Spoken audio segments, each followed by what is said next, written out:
What do you think about? I think everybody is like caught up and we're up to speed. I think that our viewers are just as tuned in as some of our participants in our classes. So now that you guys have kind of gotten that first wave of what it's like to go through these conversations, you kind of ruminate on all that information, we can get into what we came here to talk about today. Oh, and today is a good one, right? Yes.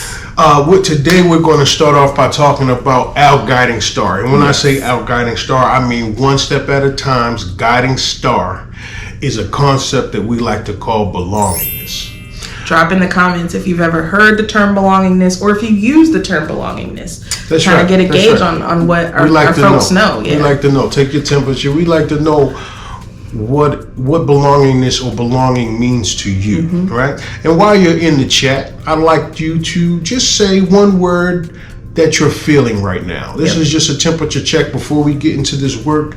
I'd like to know how you're doing, how you're feeling. Right now, I am doing wonderful. Right. How about you, babe? Right now, I'm feeling intrigued. I'm intrigued to know what our viewers have to say. I'm intrigued on this knowledge sharing journey, and I'm excited to see what we come out of in this conversation. Absolutely. So, belonging and belongingness, what you think, boo-boo? I think, well, here you go. Start with Merriam-Webster, right? Everybody looks for a definition. So this is for all my scholars out there who want a definition of what it means to belong or to feel belongingness. It means that you have a close or an intimate relationship.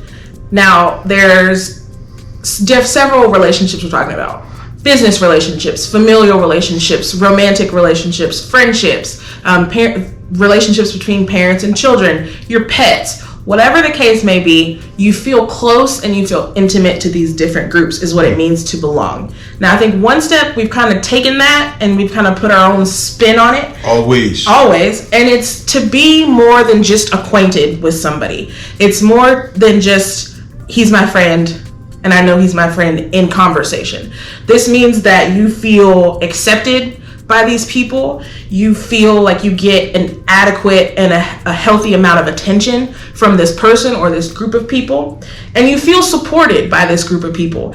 And in turn, belongingness is not a one-way street, just like this conversation. It is a two-way street. So if you feel all those things from this group or this person that you're associated with, you also have to provide those same feelings to that group of people or to that person so that they also feel like they belong.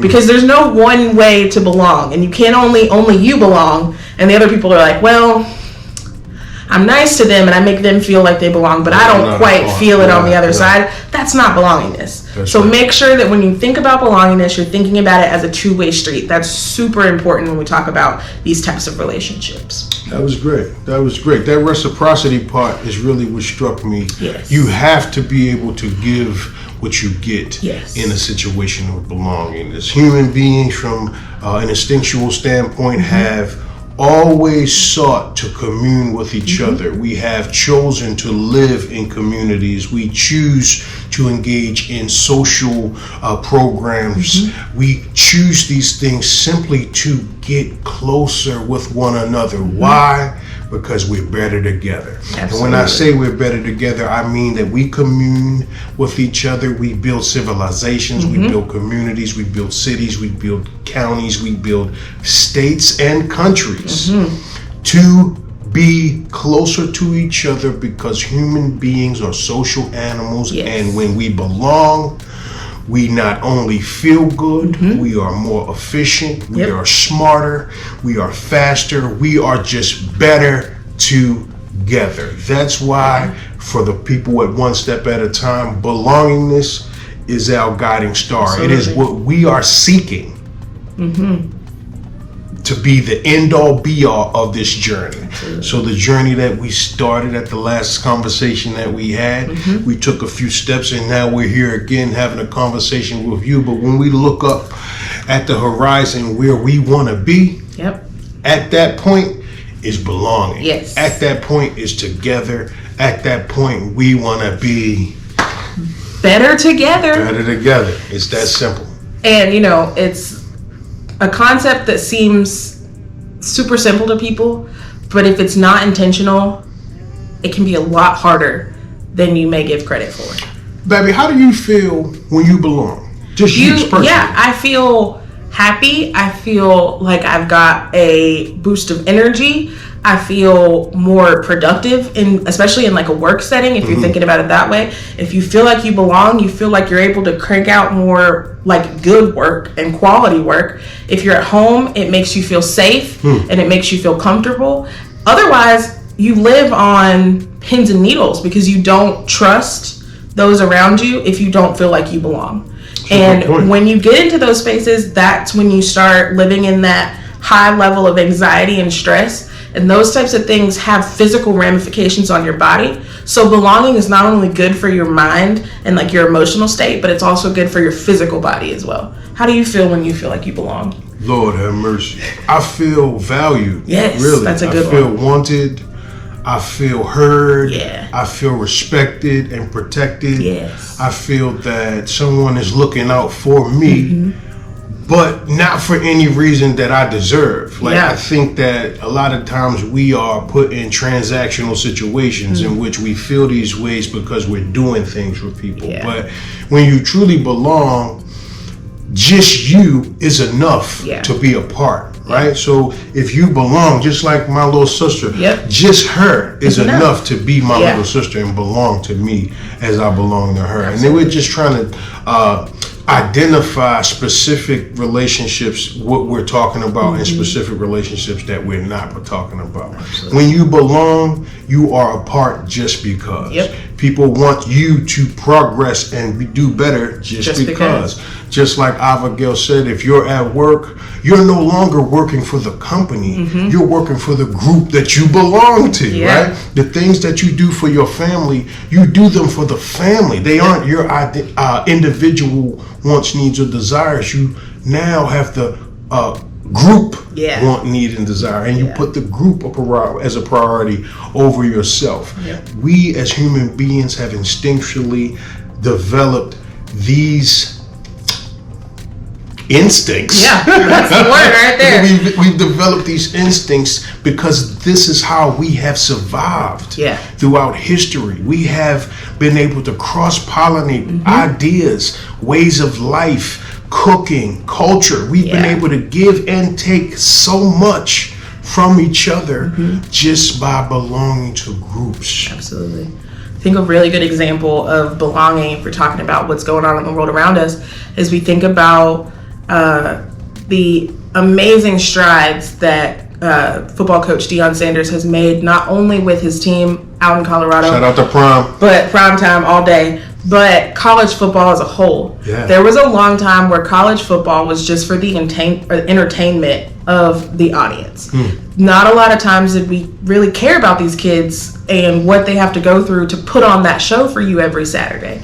And the family and the unity that he's developed within his team is that he cares more about these boys after they leave this school and who they're going to become than any amount of yardage they could put on the field.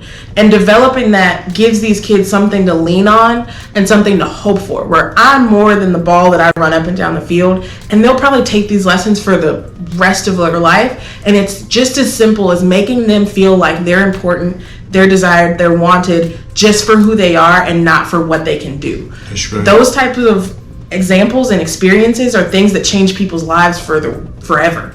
And he's made these strides, and it's starting to change how other coaches handle their programs. And that these students are not just who's the fastest, who can run the longest, who can kick the hardest, but it's who are you at your core, and how can I help you be a better human being at the end of the day? So actually considering the person, yes, as opposed rather to than the skill. Yeah. That's beautiful. And I think that's one of the best current examples of belongingness that's like in active practice. You can watch these games and watch how these boys interact with each other, and it's like you're seeing that it's more than just the game of football. People say that all the time, but there are some people who are just like, oh, I just watch it because. But it's become America's favorite pastime, and I think even the American people are starting to develop this sense of belonging around this specific team, the Buffaloes. People who probably were never fans. I can honestly say I was not a fan until Prime got there, but the unity that he's like caused as like a ripple effect in the country to unite and to support this team is another sense of belonging. We don't get to talk every single day, but if you're looking at the comments under his video from that week or the comments in the game stats on ESPN, fans all over the place who may have other loyalties to other teams are supporting this one team, and that's belonging in a nutshell. You know, that is a real beautiful example. Yeah. I did not think of Colorado and Prime in thinking of an example of belongingness, but you hit the nail on the head and also added some layers to that. Yeah, there's more than just the American public there's are more now than just that, right? rallying around this underdog team. That's a very clever and astute way of thinking, young lady. But as she said, that's true, right? Yeah. And just think about the type of guy Dion is. He's smiling, he's hugging, he's welcoming you. See, this is the thing that we have to understand about belonging. We get used to, in an individualistic society, to being by our yourself. Own person. Yeah. I am an individual. I am me. But when you start to belong, some of those individual characteristics that made you stronger as an individual become a weakness to a group, right? As a group, you must consider your group mates. Right? You must consider your teammates. You must consider everybody as you consider yourself. Therefore, an individual has to turn and merge to belong into the group. I think that when we speak about belonging, when we speak about belongingness, we are just trying to make sure that we get better together. We're trying to make sure that we gel as a civilization, you gel as a community, you gel as a city, state, or nation. We need to get together. We need to view our differences as things we want to know about, and our similarities as things that bring us together. And if we can change our minds and make a perspective shift and change the way we think about our individualistic society and our individualistic nature, and we start to seeking out each other in wanting to belong to each other, we will have a better society and we will have a better life. Absolutely. We thank you all for joining us again this week. We are so happy that you are here. As always, make sure you like, comment, subscribe, hit that notification bell. Make sure that you know every time we post something so that you don't miss out on these wonderful conversations that we're going to have. Of course, you can head on over to our other social media platforms, follow us there, engage with us there, and we're so happy to be back with you all and can't wait to see you again this week. It's been a great video. This has been a great time with you from the wonderful people over at One Step at a Time. I'm Salim. This is Avi. As she said before, like, comment, subscribe, come back to us. We'll be back with you. Have a great evening. See ya.